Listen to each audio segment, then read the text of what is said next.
Supposing you wish to do this. Supposing you was given the opportunity to do this.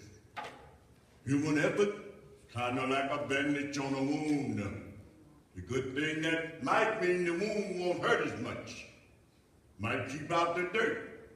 But underneath the bandage, the wound is still there. You mean like their pain, their loss? Their wounds and hurts and needs only God can fix, Ebenezer.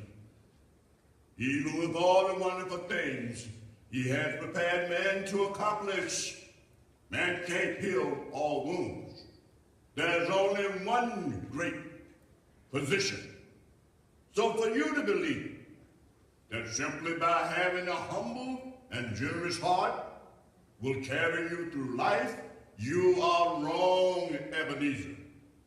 Important though it is, simply providing full stomachs doesn't solve the cares of a needed world.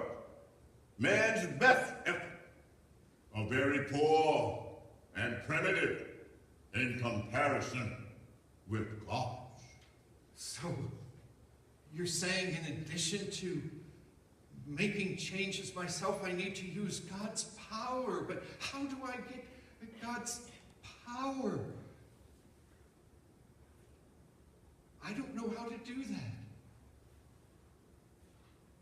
I mean, like Frank, he was praying there, and he knows God, but I haven't been praying, so how do I get in touch with God and let him know about Frank and his kids? God is already very aware. Frank talked with God regularly. Yes, like I just saw him doing that, but I don't know how to talk to God. I can't say that I've ever learned to talk to God. How do I do that? Talking has never been a real problem of yours, Ebenezer. As I recall, listening, now that's another story. Oh, but you got talking now, Pat. Yeah, but this is like talking to God. I mean, it's not like just standing here talking to you. I mean, you're an angel. You're just one of God's guys. Oh, yeah, I get your point. Well, so how do I become one of God's guys?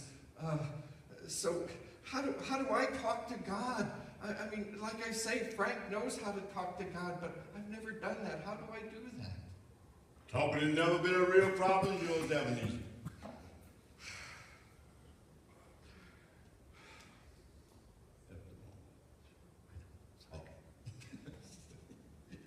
Now listening, that's another story.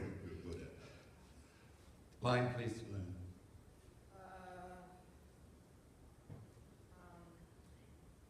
From what I've learned, you two friends the last couple of hours, my tune doesn't cut it.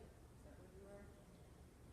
That's close enough. From what I've learned from you two friends the last couple of hours, my tune doesn't cut it. Yes, Angel, I want to become one of God's guys. And line. Just one thing, though. Just one thing, though. What's that, Ebenezer? Kind of wondering, maybe not a full-fledged God's guy like you. I mean, Dad, you know, the whole angel thing and the wings and everything. But you see, maybe I could be just like an apprentice, like my nephew Fred, you know. You see, I just don't think my life's right in order so that it's quite right for me to die just yet. I have to agree with you on that one, Ebenezer. You're missing the main ingredients in your life. God. Yeah, but God, how do I know he exists? How do I know that he's real? How does he know about me? He sent me, didn't he? You mean just for me he would send you? It's hard to imagine that he'd go to that special trouble just for me. Having trouble believing that God would care enough about you to send me to you? Then think about something much more convincing. God cared so much about you, Ebenezer. He sent his own son, Jesus Christ, to personally deliver your salvation to you, to give you everlasting life. To me specifically? But no, the way I understand it, how do they say it? God sent Jesus to save a lost humanity, not for me specifically. Ebenezer Scrooge, you simply don't understand God's love, do you? If you were the only person on earth,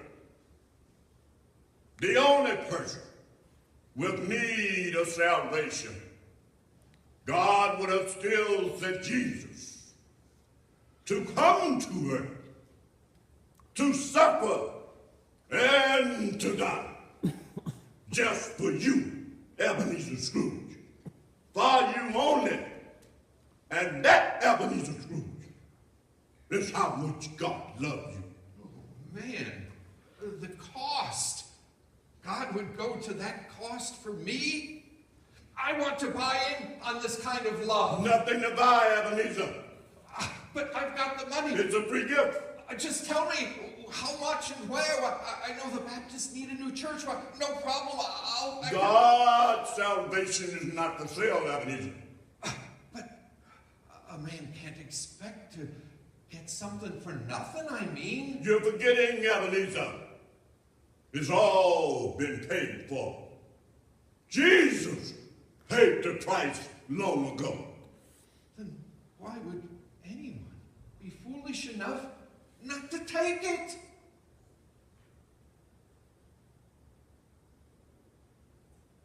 Right? Oh, I didn't say there wasn't a cost. Oh, I didn't say there were no cost. There is a cost. A high cost. It will cost you your whole life. Turning all that you've ever been, all that you are, all that you will ever be, over to him and his keeping. Keep your money, Ebenezer. God wants you.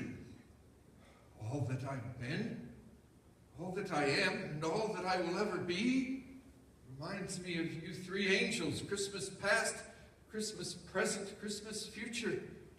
That was God's message to me, wasn't it? God and his son, Jesus Christ, want for you to experience a full, joyful life. And like all people, he invites you to his Christmas celebration of love. Angel, that's a celebration I don't want to miss. Tell me, where do I go to accept that invitation to his celebration? The answer has been right in front of you all along, Ebenezer. As I recall, your own nephew has tried on many occasions to share God's love, grace, and salvation with you. I've been so blind. Jesus has healed many, many blind men in the past. And he's there so you can see as well.